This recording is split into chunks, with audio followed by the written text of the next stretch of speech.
Krishna. Hare Krishna, Prabhuji. Hare Krishna.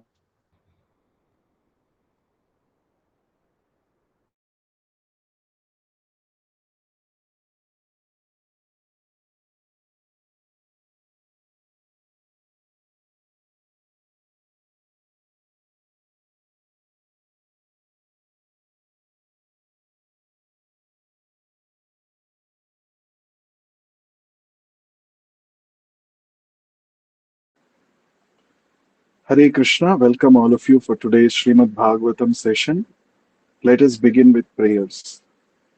Nama Om Vishnu Padaya Krishna Preshthaya Bhutale Srimate Bhakti Vedanta Swamin Iti Namine Namaste Saraswate Deve Gauravani Pracharine Nirvishesha Shunyavadi Paschatya Deshatarine Jaya Shri Krishna Chaitanya Prabhu Nityananda Shri Advaita Gadadhara Srivasadi Gaura Bhakta Vrinda Hare Krishna Krishna Krishna Hare Hare Hare Rama Rama Rama Hare Hare Narayanam Namaskritya Naram Chaiva Narottamam Devim Saraswatim Vyasam Tato Jayam Mudirayet Nashtaprayeshu Abhadreshu Nityam Bhagavata Sevaya Bhagavati Uttama Shloke Bhaktir Bhavati Naishtiki. Reading from Srimad Bhagavatam, Canto 1, Creation, Chapter 5, entitled Narada's Instructions on Srimad Bhagavatam for Vyasadeva. Text 13. अथो महाभागभवानमोघदृक् शुचिश्रवा सत्यरतो धृतव्रता उरुक्रमस्याखिलबन्धमुक्तये समाधिनानुस्मरतद्विचेष्टितम्. Translation and purport by His Divine Grace Abhay Charanaраvinda Bhakti Vedanta Swami Prabhupada. Translation. Srila Narad Muni continued, O Vyasadeva, your vision is completely perfect. Your good fame is spotless. You are firm in vow and situated in truthfulness, and thus you can think of the pastimes of the Lord in trance for the liberation of the people in general from all material bondage. Purport by Vishwaguru Srila Prabhupada. People in general have a taste for literatures by instinct. They want to hear and read from the authorities something about the unknown, but their taste is exploited by unfortunate literatures which are full of subject matter for satisfaction of the material senses. Such literatures contain different kinds of mundane poems and philosophical speculations, more or less under the influence of Maya, ending in sense gratification. These literatures, although worthless in the true sense of the term, are variously decorated to attract the attention of the less intelligent men. Thus, the attracted living entities are more and more entangled in material bondage without hope of liberation for thousands and thousands of generations. Sri Narada Rishi, being the best amongst the Vaishnavas, is compassionate towards such unfortunate victims of worthless literatures, and thus he advises Sri Vyasadeva to compose transcendental literature which is not only attractive but can also actually bring liberation from all kinds of bondage.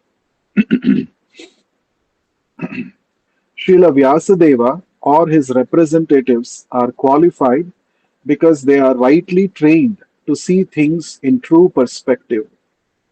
Srila Vyasadeva and his representatives are pure in thought due to their spiritual enlightenment, fixed in their vows due to their devotional service, and determined to deliver the fallen souls rotting in material activities. The fallen souls are very eager to receive novel informations every day, and the transcendentalists like Vyasadeva or Narada can supply such eager people in general with unlimited news from the spiritual world. In the Bhagavad Gita, it is said that the material world is only a part of the whole creation, and that this earth is only a fragment of the whole material world. There are thousands and thousands of literary men all over the world, and they have created many, many thousands of literary works for the information of the people in general for thousands and thousands of years. Unfortunately, none of them have brought peace and tranquility on the earth. This is due to a spiritual vacuum in those literatures.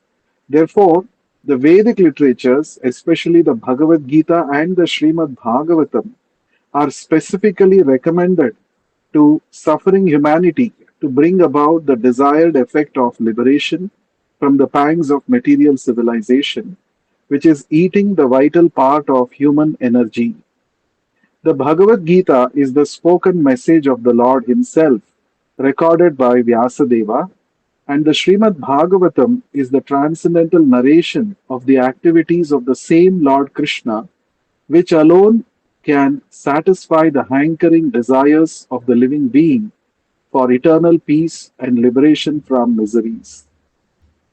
Srimad Bhagavatam, therefore, is meant for all the living beings all over the universe for total liberation from all kinds of material bondage. Such transcendental narrations of the pastimes of the Lord can be described only by liberated souls like Vyasadeva and his bona fide representatives who are completely merged in the transcendental loving service of the Lord. Only to such devotees do the pastimes of the Lord and their transcendental nature become automatically manifest by dint of devotional service.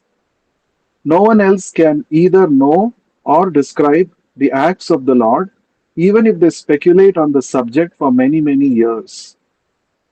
The description of the Bhagavatam the descriptions of the Bhagavatam are so precise and accurate that whatever has been predicted in this great literature about 5,000 years ago is now exactly happening. Therefore, the vision of the author comprehends past, present, and future. Such liberated persons as Vyasadeva are perfect not only by the power of vision and wisdom, but also in oral reception, in thinking, feeling, and all other sense activities. A liberated person possesses perfect senses, and with perfect senses only can one serve the sense proprietor, Rishikesha, Sri Krishna, the personality of Godhead. Srimad Bhagavatam, therefore, is the perfect description of the all perfect personality of Godhead by the all perfect personality Srila Vyasadeva, the compiler of the Vedas. Thus ends the Bhakti Vedanta purport. So, we have been reading this chapter where Narad Muni has begun to instruct Srila Vyasadeva on the subject matter pertaining to Srimad Bhagavatam. As we have discussed, Vyasadeva, in spite of compiling all the Vedic scriptures, including the Mahabharata and the Vedanta, he was actually not satisfied. And the reason for his dissatisfaction is explained by Narad Muni, saying that since he has not described the transcendental activities of the Supreme Lord Krishna, he is not satisfied. So, Narad Muni is continuing to give his instructions to Vyasadeva. In the previous session, we have seen the difference between mundane literatures, which are compared to a crow pilgrimage place of the crows, and the transcendental literatures, which are actually compared to the places where the swans take pleasure, the crystal clear water where the swans take pleasure. That is like the transcendental literatures. So, uh, Narad Muni directly he is telling Vyasadeva that any literature which you might have written earlier, which is not describing the pastimes of Krishna, the transcendental process of devotional service to Krishna, all of such literatures are simply worthless. Because by reading such literatures, people in the material world who are already driven by material desires, they become more and more implicated in materialistic way of life. So you should describe that literature which helps people to become free from their addiction to materialistic way of life. So you should write that matter, that material, that you should compose such a literature which will help people to become free from the clutches of sense gratification and materialistic way of life. So that is what Narad Muni has been telling. So in this shloka which we read just now, shloka number 13, Atho Mahabhaga Bhavan Amoga Drik, Atho Ataha, therefore, Mahabhaga,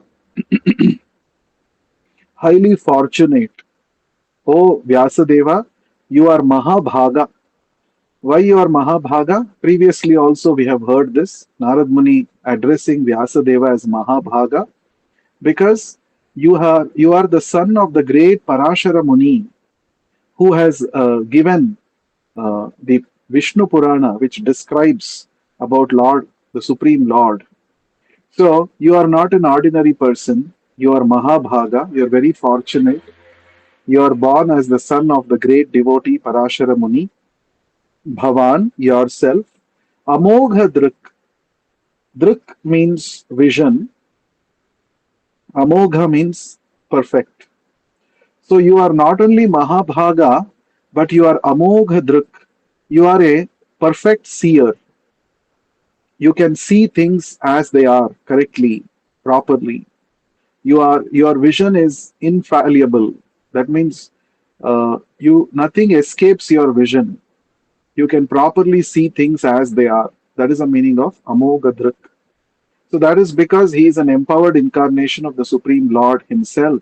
Vyasadeva is an empowered incarnation of the Supreme Lord, and that is why he is called Amogadrik. He is a perfect seer.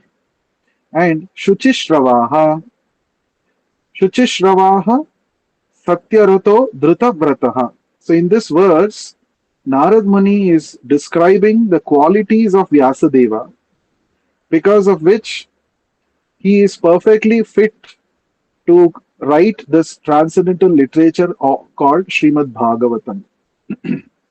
So he is Mahabhaga, highly fortunate. He is Amogadruk. He is a perfect seer. He is Shuchishravaha. He is Shravaha, famous. Shuchihi, spotless. Your fame is spotless. Your fame is spotless.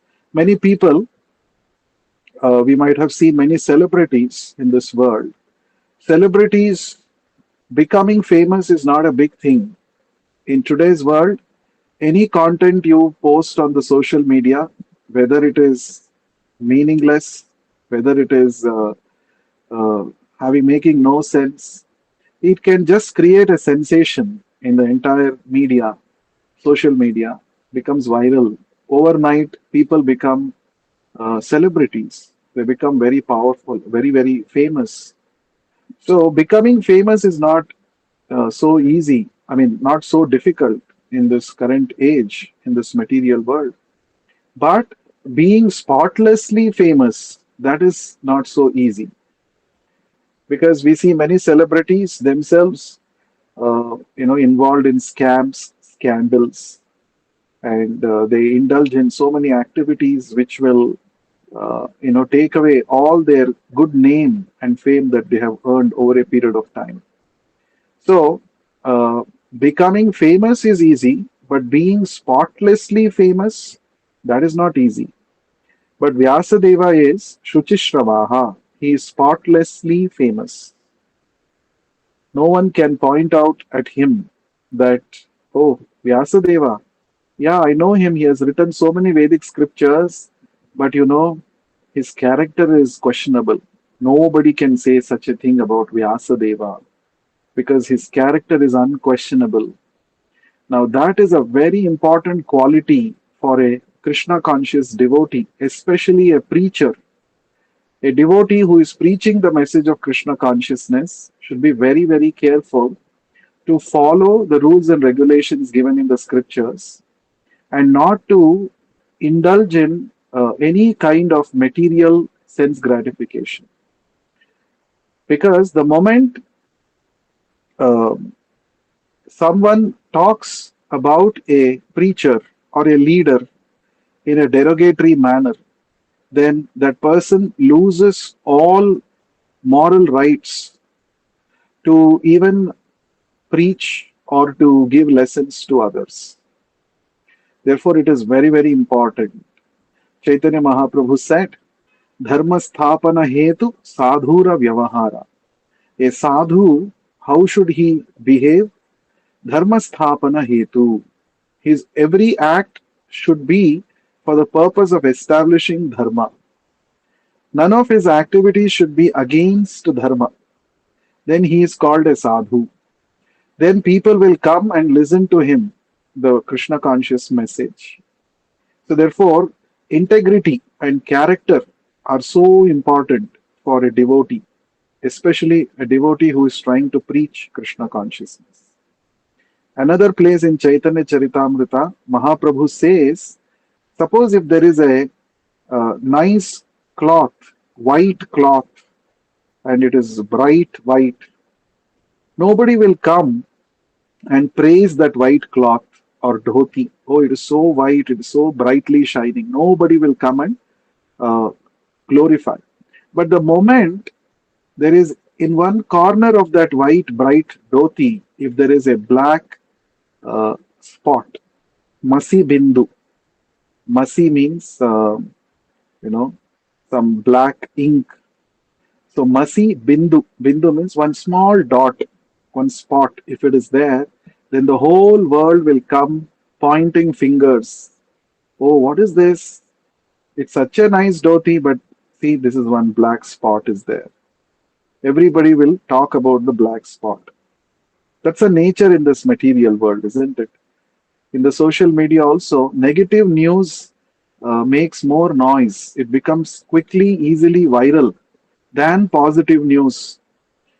So people always are interested to find faults in others. But a pure devotee, Acharya, like Srila Vyasadeva, does not give opportunity for anyone in this material world to point finger at him. That is the meaning of Shuchishravaha, one who is spotlessly famous. The moment one becomes very famous in this material world, the moment one becomes celebrity, he should be very, very careful how he talks, how he conducts himself with others, what kind of words he or she uses in public forum. It is so very important. So, years and years of fame and good name can be spoiled in just few seconds by speaking inappropriately, by making wrong comments that we are seeing in the social media, isn't it? So, therefore, Shuchishravaha is a very important quality that we can all learn from Vyasadeva. So, Narad Muni himself is certifying his disciple that you are Shuchishravaha, your fame is spotless.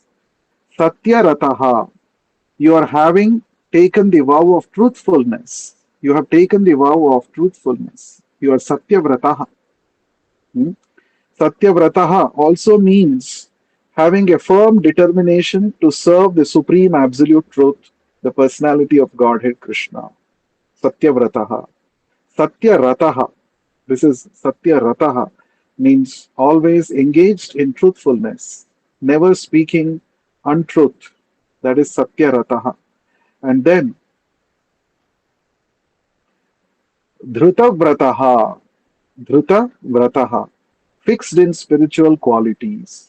Being fixed in spiritual qualities. Dhruta. In the Bhagavad Gita also Krishna says Dhruda Vrataha. One should be fixed up in devotional service. Druda means with firm conviction, with determination. So here, Dhruta Vrataha is another quality of Vyasadeva. Urukramasya bandha muktaye. Urukramasya, this is one of the names of the Supreme Lord Krishna.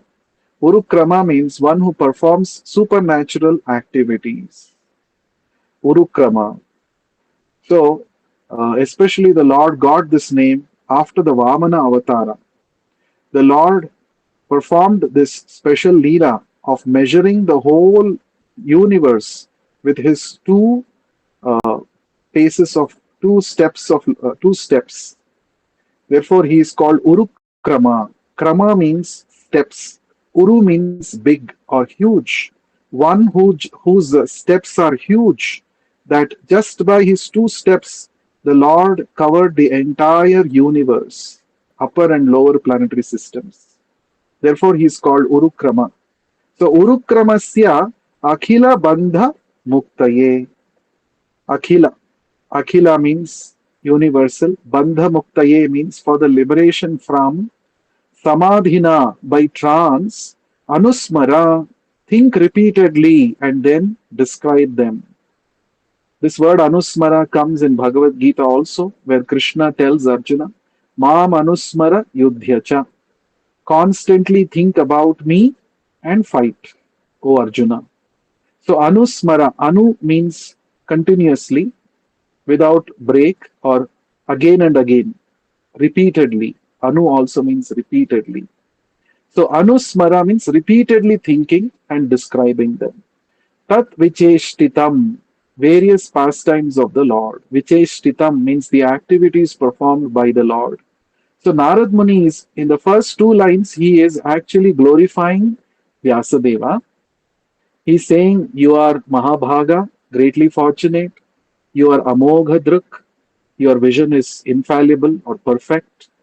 And you are Shuchishravaha. Your fame is spotless. You are Satya Rataha. You are always fixed in truthfulness. You are Dhrutavrataha. You are fixed in your vows, in spiritual qualities. Now, because of all these qualities, what you should do is Urukramasyakila bandhamuktaye samadhina anusmara tad vicheshtitam. So you should, in trance, samadhina, anusmara, you should constantly think about uh, Urukramasya akhila vicheshtitam. You should think about all the pastimes of the Supreme Personality of Godhead who acts wonderfully. You should think about all these pastimes in trance, and you should describe them for Akhila Bandha Muktaye, for the purpose of liberating all the souls in the material world. So that is the uh, meaning of this shloka. That means Narad Muni is saying that since Vyasadeva is quite competent to meditate on the Supreme Lord and think about his wonderful pastimes, and he is also qualified to describe those pastimes, he should utilize his empowerment given by the Lord to describe the transcendental pastimes of Krishna. So, what will happen if he describes the transcendental pastimes of Krishna? Akhila Bandha Muktaye. Everybody in this material world who gets to read, gets to hear the pastimes of Krishna can become free from material bondage. That means the lesson for us is whatever um, special abilities Krishna has given us, we should utilize it to describe the pastimes of the Lord to everybody. So our talents and abilities uh, achieve their perfection when they are utilized to glorify the Lord. So if somebody is a painter, artist, he should paint beautiful pastimes of Krishna so that everybody sees and remembers Krishna. If somebody is a singer, then he should sing the glories of Krishna. He should tell about the stories of Krishna, pastimes of Krishna, glorify. If somebody is a writer, like Vyasadeva, who has already written Mahabharata and other scriptures. So he should write the transcendental literature. He should describe about the pastimes of the Lord as revealed in the Parampara system. Then this will benefit everybody. That means all the God given talents and abilities that we have should be utilized for the benefit of everybody. Paropakarartham idam shariram. It is said our body, especially human form of life, is meant for para upakara, to help others. And what is the best upakara? To bring the forgotten souls who have gone away from Krishna back into Krishna consciousness. That is the best humanitarian work. That is the greatest philanthropic work, Srila Prabhupada says. So, therefore, all our abilities, each one of us definitely we will have one or the other ability. No one is, no one can say, I have no ability at all. No, we have abilities. So we have to utilize our abilities to actually glorify the Lord. In that way, we can not only ourselves become perfect, but we can help others also to attain perfection. This is exactly what Chaitanya Mahaprabhu said. Janma sarthaka kari karo paropakar. You make your life perfect by following the path of Krishna consciousness with all sincerity and seriousness and inspire others also to do this. That is the way we can please the Lord. So, let us see some important points. It's a long purport Prabhupada has written. Let us see some interesting points. So, Prabhupada is saying first, everybody in this world has a natural inclination towards some kind of literature, isn't it? Either people want to read some horror movie, horror, or some stories, or they want to read some poems. They want to watch some movies. So everybody has got an inclination towards some or the other kind of literary work.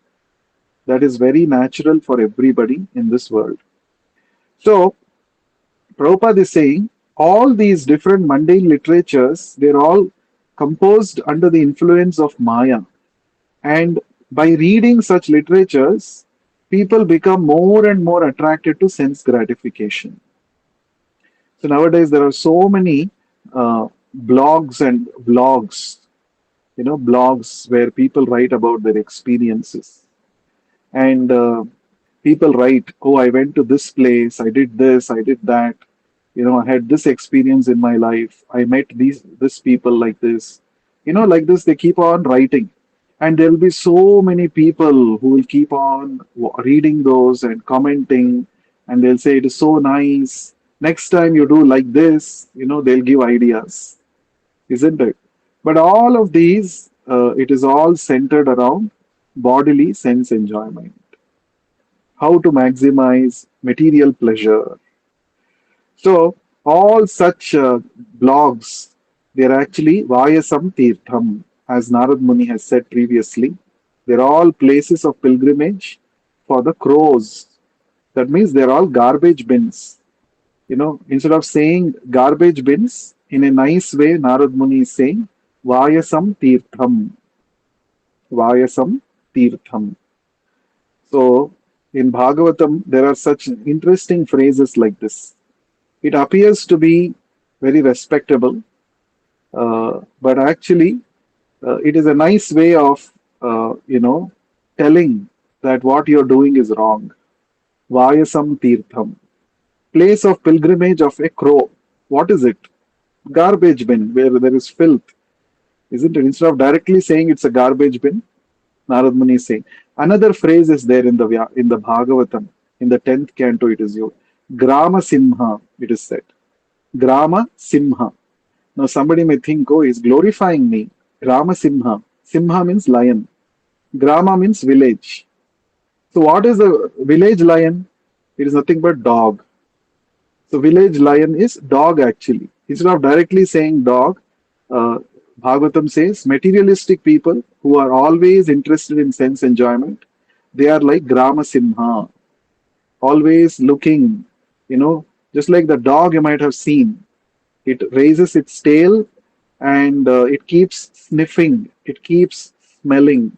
Where is food? Where is food? Keeps on smelling. Wherever it gets smell, it keeps going there, isn't it? So, people in the material world, as Prahlad Maharaj says, Adanta Gobhir Vishatam Tamisram Punah Punash Charvita Charvadanam. Adanta Go means uncontrolled senses. Danta means control. Adanta means uncontrolled. Go means senses. Those whose senses are uncontrolled, what do? They again and again chew the chewed, chewing the chewed. Same old stuff, same old material pleasure. This way, this way, that way. They try to enjoy and squeeze out pleasure from matter. But actually, Prahlad Maharaj says, what is the final destination of all these people? Adanta Gobhir Vishatam Tamisram. They fall deep into the darkest regions of hellish planets. That means such a wonderful opportunity, human life, but because they're getting attracted to such mundane literature, which is only about sense gratification, they get degraded further and further. Krishna also says this in the Bhagavad Gita 16th chapter. Those who are, simply following a demoniac way of life. Demoniac way of life means what? Those who have thought that the goal of life is to enjoy senses. Hmm? Kamopabhoga parama etavad iti nishchitaha. In the 16th chapter, Krishna describes the psychology of demoniac people. So the demoniac people, they think that kama upabhoga, maximizing the sense gratification, sense pleasure, is the primary goal of life. And they have nishchitaha, they have properly concluded, without doubt, they have actually concluded that this is the only goal of life. And such people, Krishna says, Tanaham Dvishata Kruran. So Krishna says, such people, they are very envious. They don't mind killing others, killing the bodies of other animals, and even killing human beings for their plans, for their schemes. That means they end up doing so many criminal activities, and because of this, they go away, far away from me, Krishna says. They don't come, they're going far away from me, and they enter into the darkest regions of hell. They suffer in hell for many, many lifetimes. So, therefore, these material literatures, mundane literatures, may be initially very attractive, but actually, we should know that these are all literatures which are going to take us to the hell. These are all the royal roads to the hell. These literatures are like canvassing, come to the hell, come here, like that. And foolish people, they get attracted to these literatures and they land up in the hellish planets and suffer very much. Whereas the transcendental literature, Srimad Bhagavatam, is directly coming from the spiritual world. It is canvassing about Krishna. It is canvassing about how eternally we can lead a life full of knowledge and bliss in the association of Krishna in the spiritual world. By following these instructions of Bhagavatam, we can go back to the spiritual world. Golokera Premadhana Harinama Sankirtana.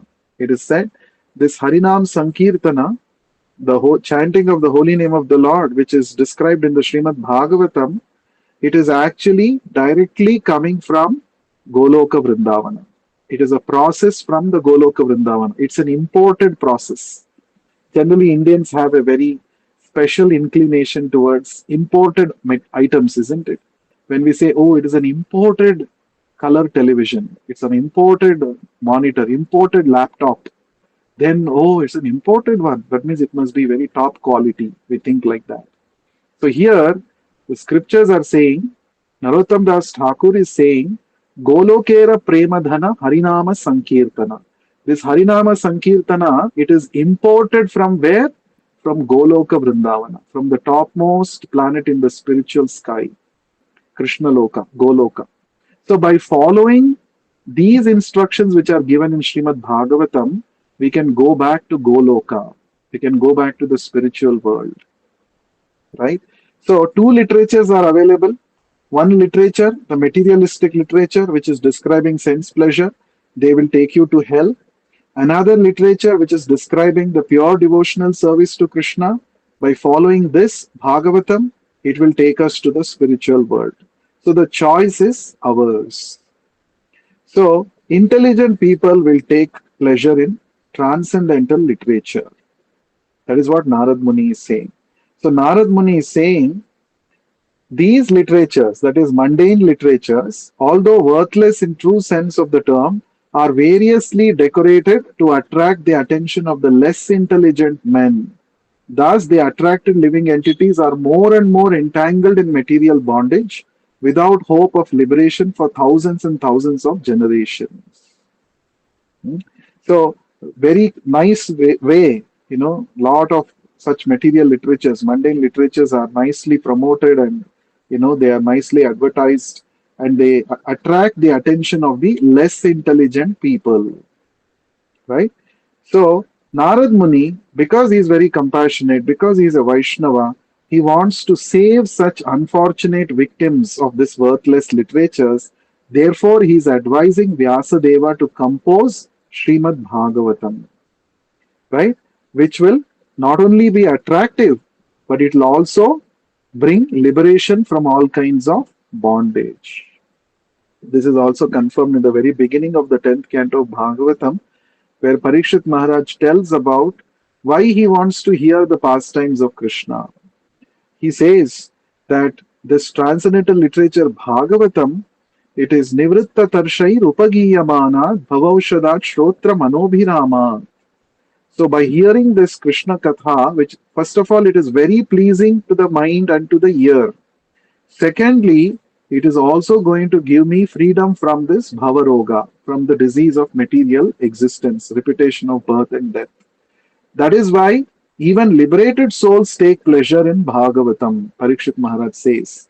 Therefore, Bhagavatam is a top class literature which is actually meant for the ultimate benefit of all humanity. So, we are born as human beings, we have the ability to read. Therefore, we must utilize this opportunity to read Bhagavatam. It is also said, Vidya Bhagavatavadhi. This is a famous Sanskrit quote. Vidya Bhagavatavadhi.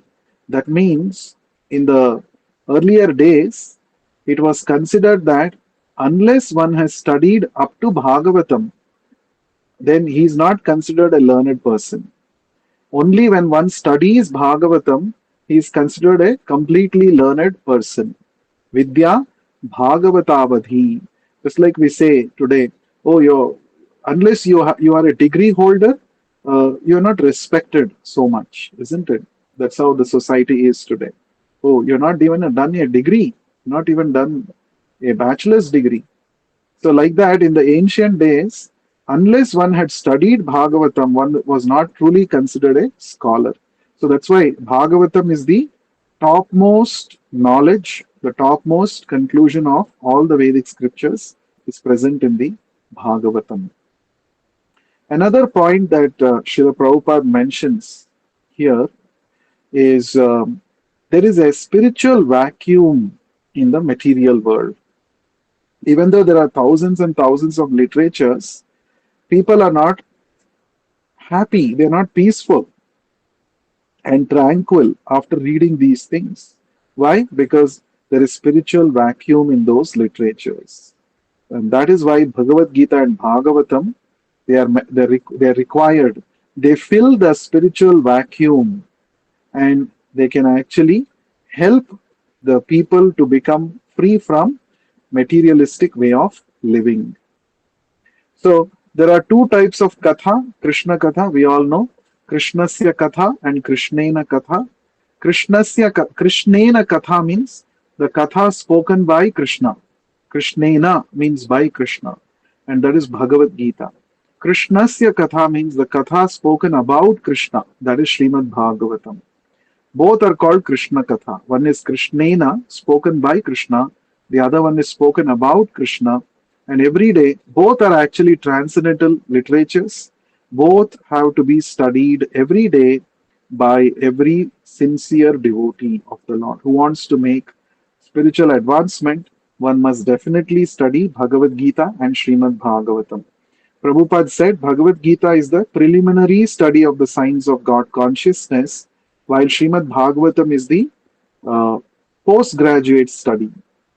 And Chaitanya Charitamrita, Prabhupada said, is PhD in the science of Krishna consciousness.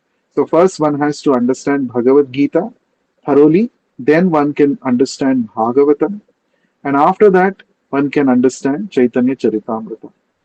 What Bhagavad Gita describes is the basic fundamental concepts about who we are, who is God, what is this material world, what is the purpose of this world, and how do we achieve that purpose.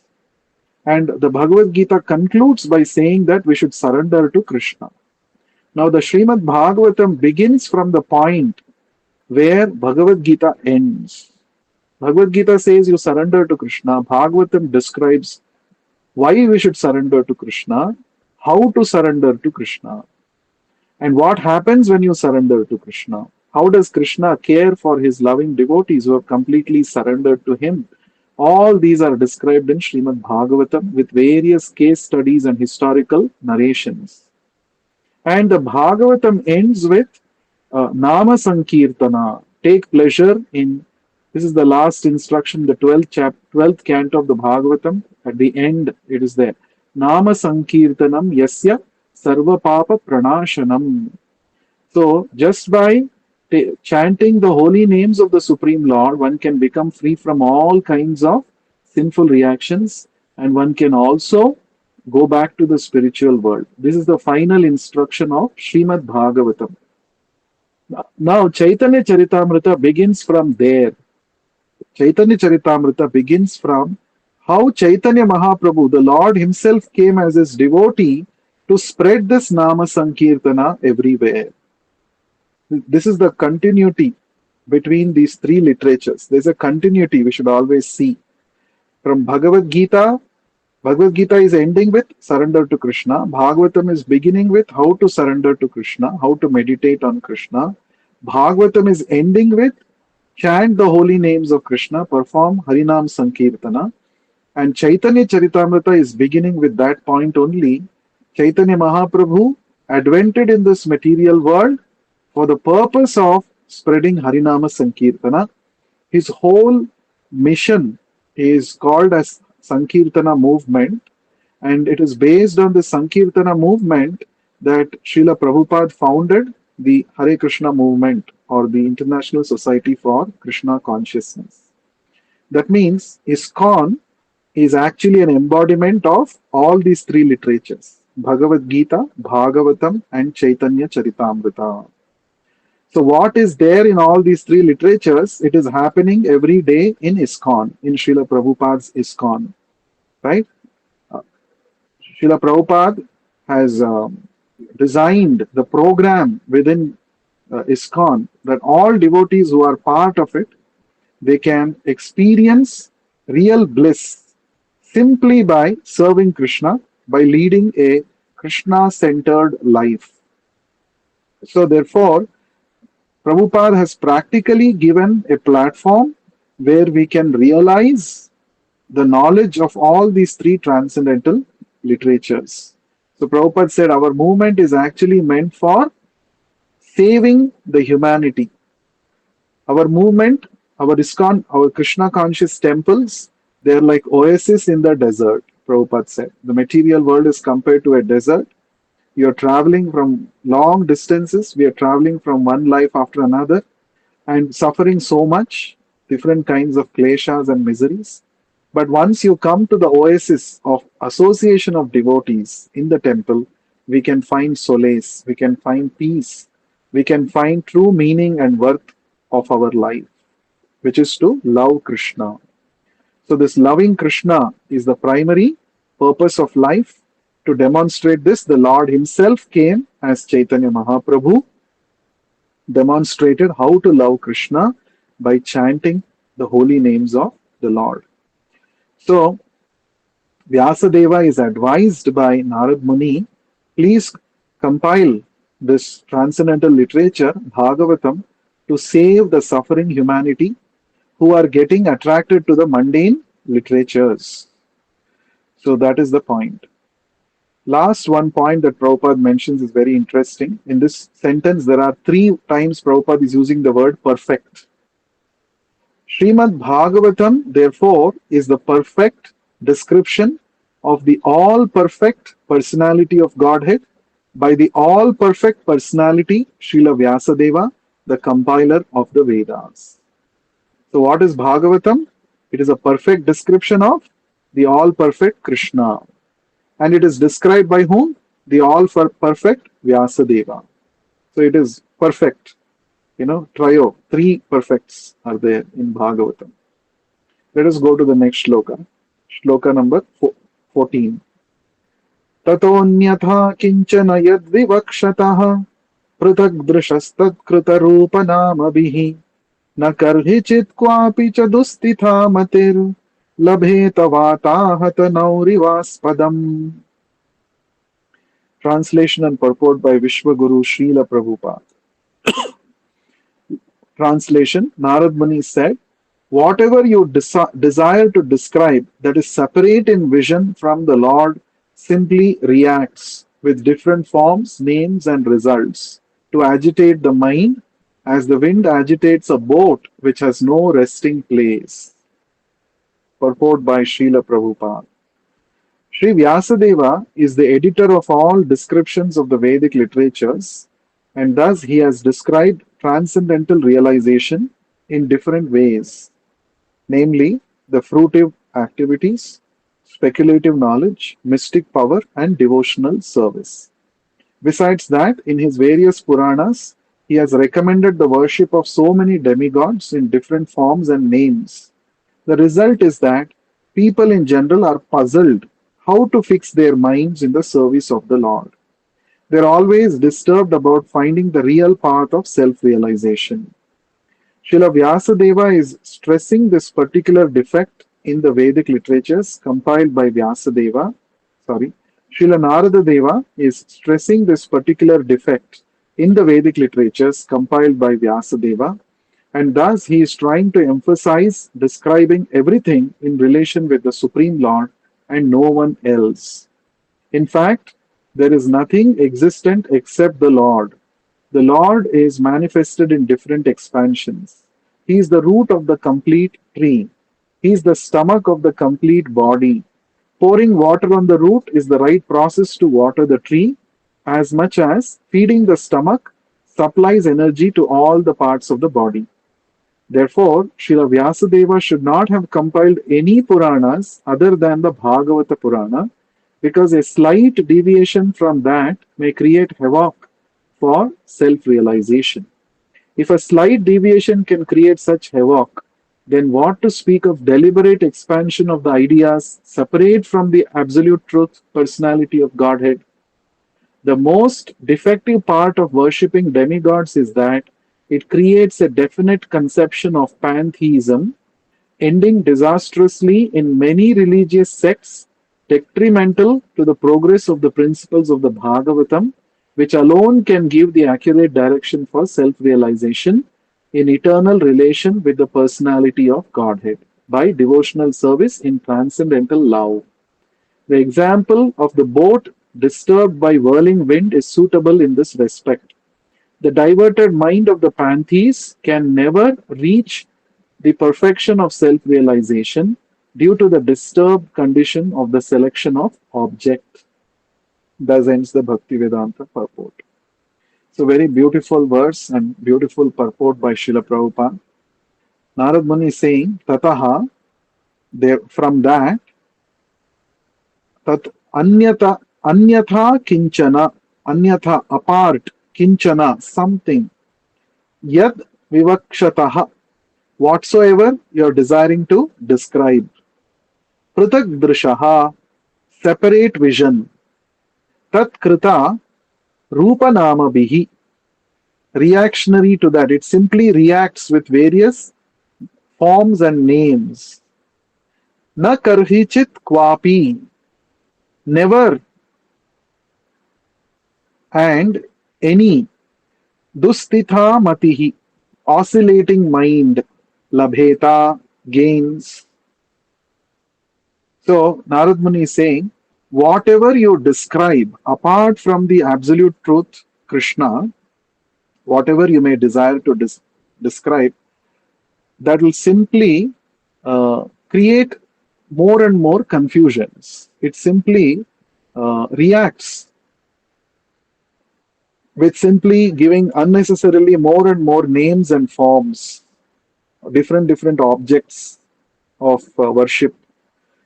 It is not, it's of no use. And this is not going to give any benefit to the already disturbed mind. Dustita matihi labheta na labheta. So instead, Vyasdev, Narad Muni is giving an example. Vatahata naur ivaspadam. Aspadam means place. Vata ahata. Vata means wind. Ahata means troubled. Nauhu means boat. Nauka. Just like a boat which is troubled by the wind has no resting place. In the same way, unless you describe about Krishna, there will be no resting place for the agitated mind. You might have described about so many devatas, but all these devatas are all not the absolute truth, right? Uh, they're all parts and parcels of Krishna, undoubtedly. They're all administrative heads of the universal management, but they cannot award liberation to their worshippers. That only the Supreme Lord can do.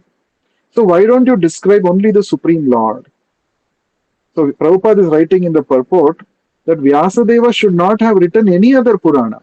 He should not have described any other Devata and described his powers and all of those things, because it is simply going to create so many objects for people's thinking, and they become puzzled and confused.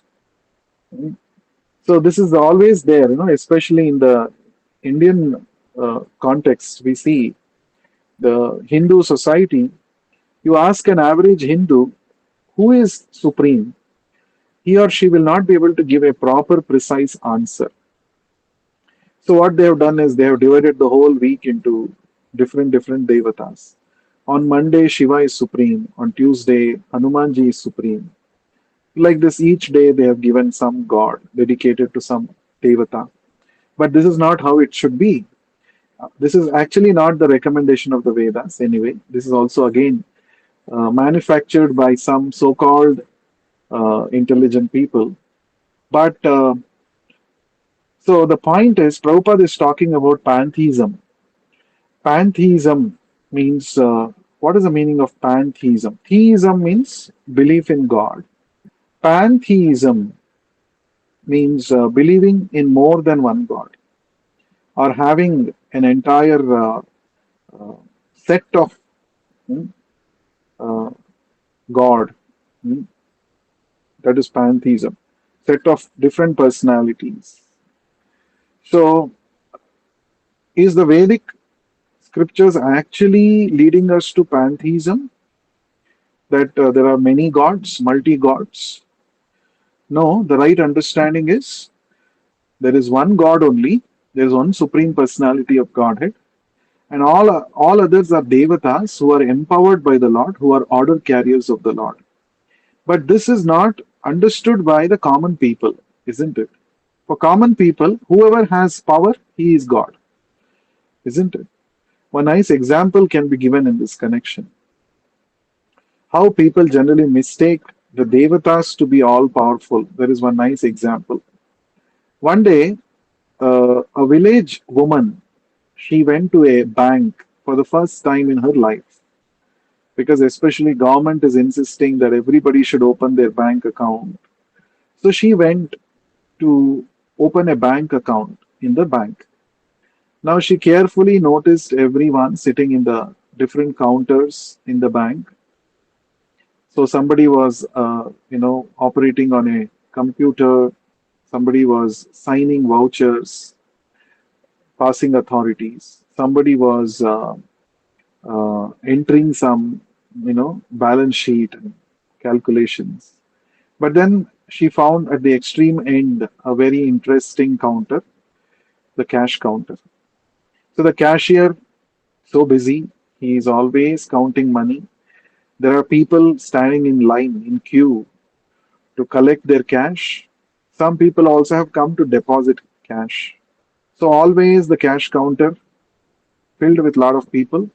And the cashier, she observed that he is handling so much cash. So this village woman, she concluded that this cashier must be the most powerful person within this bank. This is what she concluded. But actually, the matter of fact is, above cashier, there are many other people, and above all of them, there is the branch manager who generally sits in an AC room far away from all these different counters where the day to day transactions of the bank happen. So, since the authority, the supreme authority within that bank, the manager, is aloof, he is far away, and since this cashier is the one who is dealing with lot of money, for the layman or for a person who is not conversant with what how a bank really works, for a layman it appears that the cashier is the one who is actually the powerful or the topmost authority in the bank.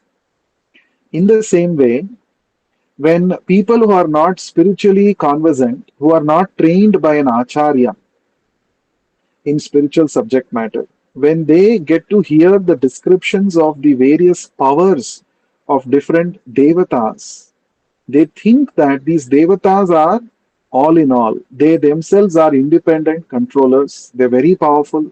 Oh, look at this Durga Devi. She's so powerful. She has killed so many demons. Oh, that means she is the supreme. Oh, look at this Indra. He controls practically the life of everybody in this world by supplying rains. He has the power to withdraw rains. That means we are all eating food because of his mercy. So he is the supreme. Like this, people, they conjecture, they come to a logical conclusion by themselves.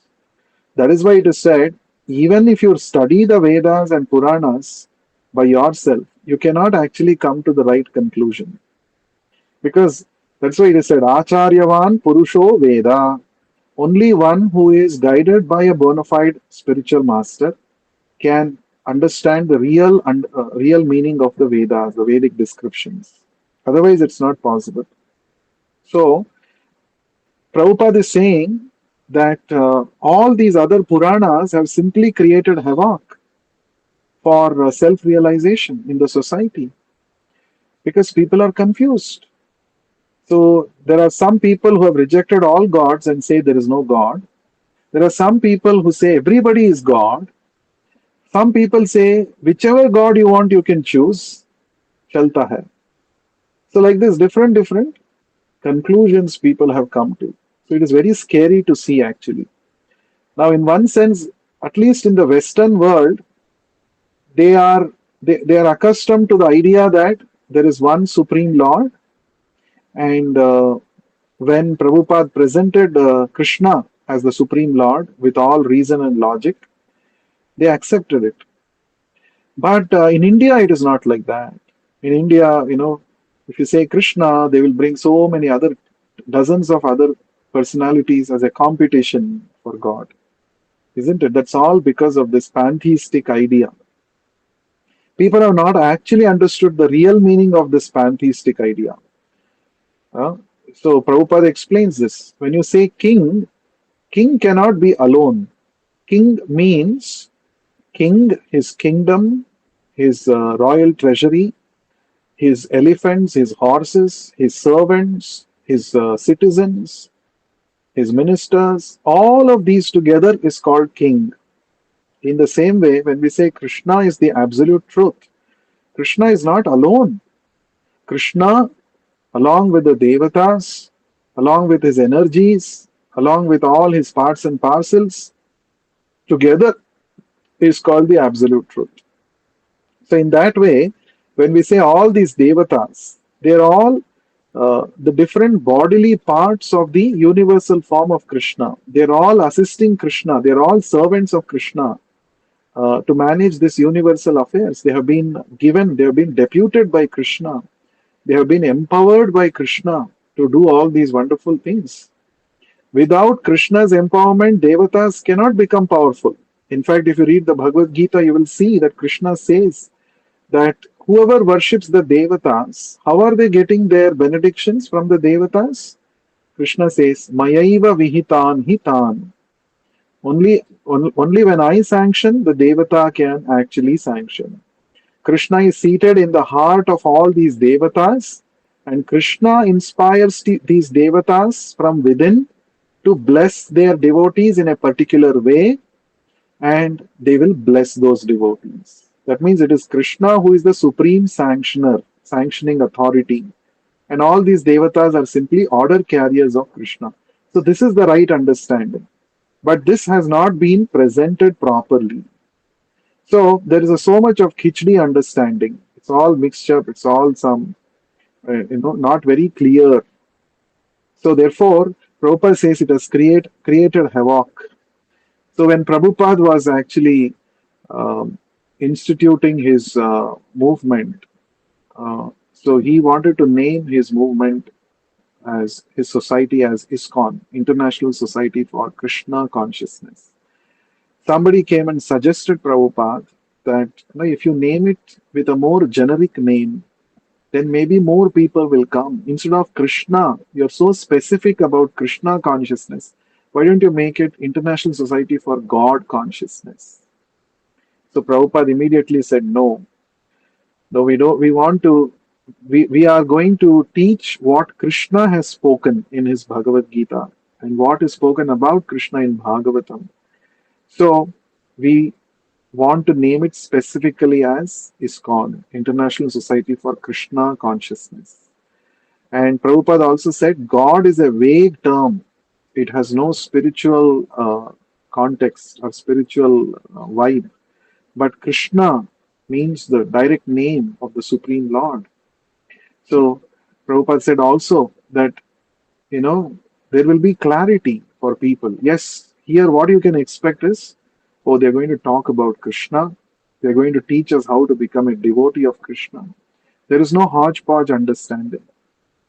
So therefore, Bhagavatam also says, Sarva Deva Mayo Harihi. Simply by worshipping the Supreme Lord Krishna, automatically one worships all the devatas because all the devatas are included within the personality of Godhead. That's the meaning of the Supreme Personality of Godhead. So there is in the fourth canto of Bhagavatam, there's a verse which talks about this. Prabhupada has given the translation of this in this chapter, in this purport. यथा तरोर्मूल निषेचनेन तृप्यन्ति तत्स्कन्ध भुजोपशाखाः प्राणोपहाराच्च यतेन्द्रियाणाम् so tatarhanam achyutejya sarvarhanam achyutejya. So the Bhagavatam fourth canto, this particular verse says, just like pouring water to the root of a tree nourishes every part of the tree with water, and just like supplying food to the stomach ensures that every part of the body is getting its energy, in the same way, by worshipping Achyuta, by worshipping Achyuta, the infallible Supreme Lord Krishna, Sarvarhanam, all the devatas are Arhanam, they are worshipped. So just by worshipping Achyuta, one can worship all the various devatas. So this has to be understood properly. So this pantheism, because it is wrongly presented, wrongly understood by people, so it has already created a lot of disturbance in the human society, Narad Muni is saying. And for this, Vyasadeva only is the cause, because in various Puranas he has glorified various devatas to be supreme and to be very powerful.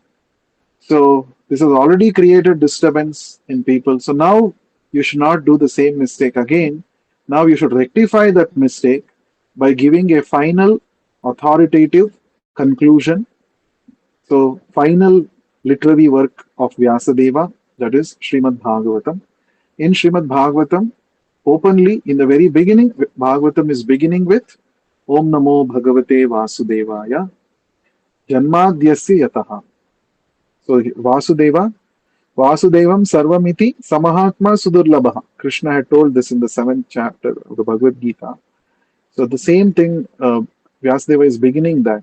Om Namo Bhagavate Vasudeva. Now let us offer our respectful obeisances to the Supreme Personality of Godhead Krishna, who appeared as the son of Vasudeva, and he is the one from whom everything has come.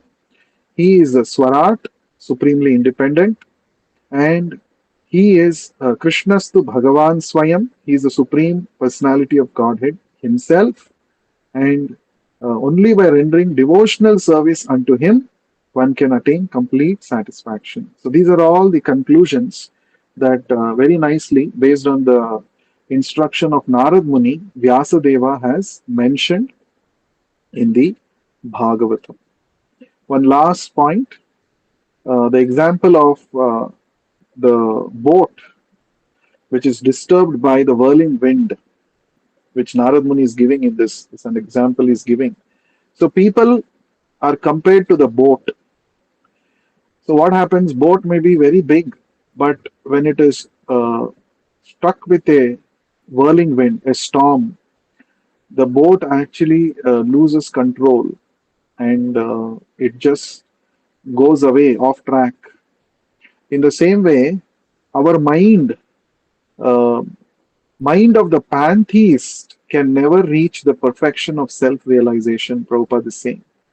One who has this conclusion that all gods are same, or you worship any god, it reaches to Krishna or to the Absolute, or none of these, all these forms of God are temporary, material. All so many conclusions people have, right?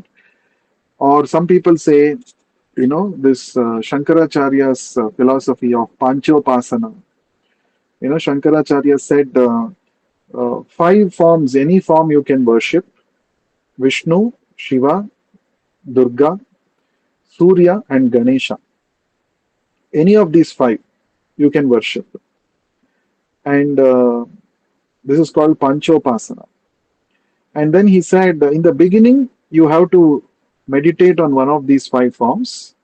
But once you cultivate knowledge and you realize that you are Brahman, you don't have to worship any of these forms. This is Shankaracharya's philosophy. So this is a pantheism only. Is exactly pantheism, what Shankaracharya has mentioned. So such kind of concepts uh, disturb the already diverted mind. The mind has to be simply fixed on Krishna, because this is what Krishna is telling in the Bhagavad Gita. Man mana, think of me. It's very clear. Why to even interpret that man mana means you can think any of these five forms? That's not what Krishna is saying.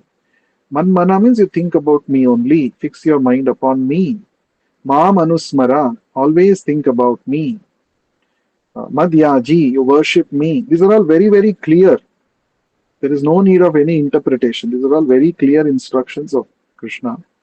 So therefore, mind of the people in the material world is already disturbed, and the pantheistic idea diverts the mind, already disturbed mind, so they can never reach the stage of self-realization.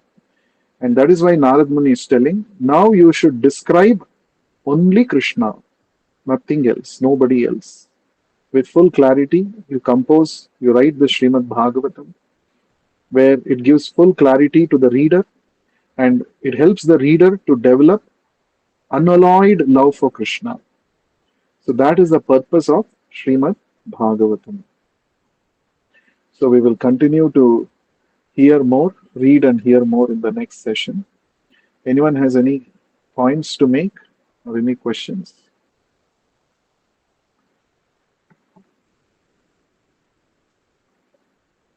Thank you very much. Grantara Srimad Bhagavatam ki jai. Vishwa Guru Srila Prabhupada ki jai. Hare Krishna.